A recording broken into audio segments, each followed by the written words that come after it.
Hello friends, আমি রাখি আবারও চলে এসেছি আপনাদের সাথে একদম নতুন ধরনের একটা রেসিপি শেয়ার করার জন্য। আজকে আমি বানাচ্ছি পুর ভরা শিম ভাজা।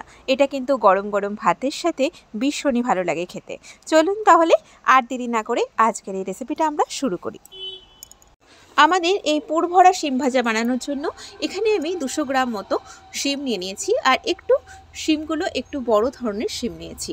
এখন আমি গ্যাসে কিছুটা পরিমাণ জল বসিয়ে দিয়েছি। প্রথমেই শিমগুলোকে একটু সেদ্ধ করে নেব। খুব বেশি কিন্তু সময় নিয়ে সেদ্ধ করার দরকার নেই। এগুলোকে মোটামুটি আমি 60% মতো সেদ্ধ করে নেব। আর এই শিমগুলোকে সেদ্ধ করার সময় অল্প করে একটু লবণ দিয়ে এগুলোকে আমি সেদ্ধ করে নিচ্ছি। তো দেখুন, শিমগুলো কিন্তু আমাদের অনেকটাই বেশ সেদ্ধ হয়ে গেছে। এখন আমি এগুলোকে জল থেকে তুলে নিচ্ছি। শিমগুলো আমাদের বেশ ঠান্ডা হয়ে গেছে। এখন শিমগুলোর এই যে মাঝখানের যে শিরের মতো অংশটা আছে সেটাকে আমি ফেলে দিলাম। আর শিমের মাঝখানটা দেখুন, এইভাবে আমি একটু খুলে নিয়ে ভিতরে যে দানাগুলো আছে দানাগুলোকে আমি বার করে নিচ্ছি। তবে এই দানাগুলোকে কিন্তু আমি ফেলে দেব না, এগুলোকে আমি যে পুরটা দেব তার মধ্যে এটাকে পেস্ট করে দিয়ে দেব। এইভাবে প্রত্যেকটা শিম আমি রেডি করে নিচ্ছি। আমার আজকের এই পুর ভরা শিম ভাজাটা বানাতে একটু সময় লাগে, কিন্তু খেতে দেখবেন ভীষণই ভালো লাগে। তো এই শিমগুলো আমাদের সব রেডি করা হয়ে গেছে। এখন একটা মশলার পেস্ট রেডি করে নেব। নিয়ে নিলাম 3 টেবিল চামচ সাদা আর কালো সর্ষে মেশানো রয়েছে আমার, সর্ষেটা নিয়ে নিলাম। আর দিয়ে দিচ্ছি 1 টেবিল চামচ মতো পোস্ত। প্রথমেই এই সর্ষে আর পোস্তটাকে আমি একটু শুকনো অবস্থায় গুঁড়ো করে নিচ্ছি। সর্ষে আর পোস্তটাকে শুকনো অবস্থায় একটু গুঁড়ো করে নিলে কিন্তু এটা পেস্ট করতে বেশ সুবিধা হয়। এবারে এর মধ্যে দিয়ে দিলাম বেশ কয়েকটা রসুন এর কোয়া, আর দিয়ে দিলাম কাঁচা লঙ্কা, আর যে শিমের দানাগুলো আমি বার করে নিয়েছিলাম সেগুলো দিয়ে দিলাম। আপনারা চাইলে কিন্তু শিমের দানাগুলোকে ফেলেও দিতে পারেন।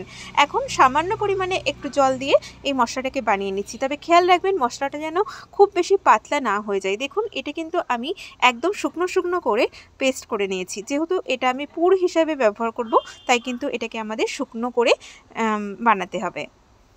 এখন একটা প্লেটে আমি নিয়ে নিলাম একটা মিডিয়াম সাইজের পেঁয়াজ কুচি।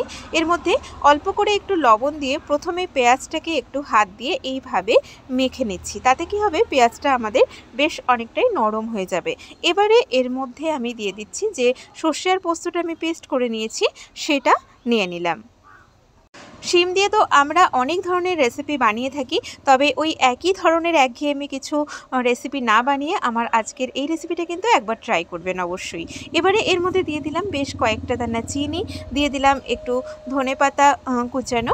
ধনেপাতা কুচানোটা দিলে কিন্তু খেতে খুবই ভালো লাগে। দিয়ে দিলাম প্রায় 1/2 টেবিল চামচ মতো একটু কাঁচা সর্ষের তেল। এখন সব উপকরণ একসাথে আমি এইভাবে মেখে নিচ্ছি। তো দেখুন, আমাদের কিন্তু পুরটা রেডি হয়ে গেছে। এবারে এই একটা করে শিম নিয়ে এর মধ্যে আমি পুরটাকে ভালো করে দিয়ে দেব।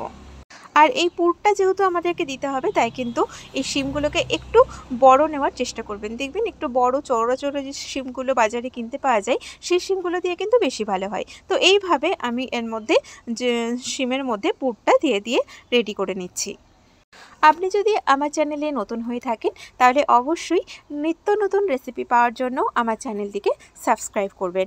আর যারা এখনও পর্যন্ত আমার চ্যানেলটিকে সাবস্ক্রাইব করেছেন তাদেরকে অনেক অনেক ধন্যবাদ। তো এইভাবে আমি প্রত্যেকটা শিম এখন রেডি করে নিচ্ছি। আমাদের এই শিমগুলো কিন্তু সবকটা রেডি করা হয়ে গেছে। এখন আমি একটা ব্যাটার বানিয়ে নিচ্ছি। এখানে একটা মিক্সিং বোলের মধ্যে নিয়ে নিলাম আমি 1 কাপ ময়দা। ময়দার মধ্যে আমি দিয়ে দেব অল্প করে একটু সুজি। এবারে এর মধ্যে আমি দিয়ে দিলাম 3 টেবিল স্পুন মতো সুজি। দিয়ে দিচ্ছি এর মধ্যে হলুদ গুঁড়ো, কালো জিরে আর লবণ দিয়ে এই ব্যাটারটাকে আমি বানিয়ে নিচ্ছি। 1/2 চা চামচ মতো এর মধ্যে কালো জিরে দিয়ে দিলাম স্বাদ মতো একটু লবণ। লবণের পরিমাণটা অবশ্যই আপনারা একটু বুঝে দেবেন। এখন এই ব্যাটারটাকে আমি অল্প করে একটু জল দিয়ে, ব্যাটারটা কিন্তু খুব বেশি পাতলা হবে না, একটু মিডিয়াম ব্যাটার তৈরি হবে। তো একটু সময় নিয়ে এই ব্যাটারটাকে এইভাবে আমি বানিয়ে নিচ্ছি। তো দেখুন, কথা বলতে বলতে আমাদের ব্যাটারটা কিন্তু বেশ রেডি হয়ে গেছে। এটা কিন্তু খুব বেশি আমি পাতলা করিনি, পাতলা করে ফেললে কিন্তু শিমের গায়ে কোটিংটা ভালো করে দেওয়া যাবে না। আর এদিকে এগুলোকে ভাজার জন্য কড়াইতে বেশ কিছুটা রিফাইন তেল দিয়ে দিয়েছি। তেলের পরিমাণ একটু বেশি লাগবে।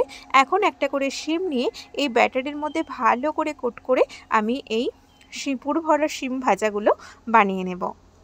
এই শিম ভাজাটা যেমন গরম ভাতের সাথে খেতে ভালো লাগে, তেমনি কিন্তু পাতলা মসুর ডালের সাথেও আপনারা ভেজে নিতে পারেন। আর অবশ্যই এটা একটু গরম গরম খাওয়ার চেষ্টা করবেন, দেখবেন খুবই ভালো লাগবে।